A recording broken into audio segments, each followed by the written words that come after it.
Ah, ahí sí, en casa sí. Claro.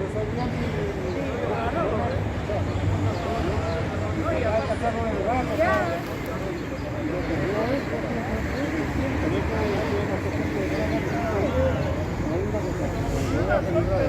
Ah, la gente joven tiene más.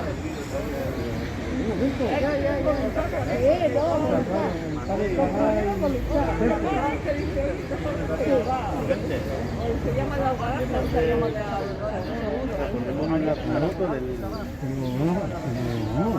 yo soy librada también. ¿Dónde se va la carretera de San Lázaro? Porque arriba ahí está esa carretera. Y luego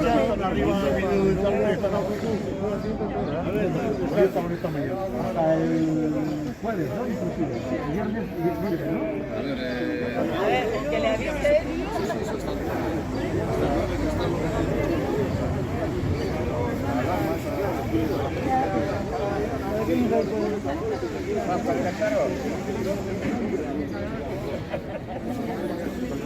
Estás fichado. Ya veo. Aquí también.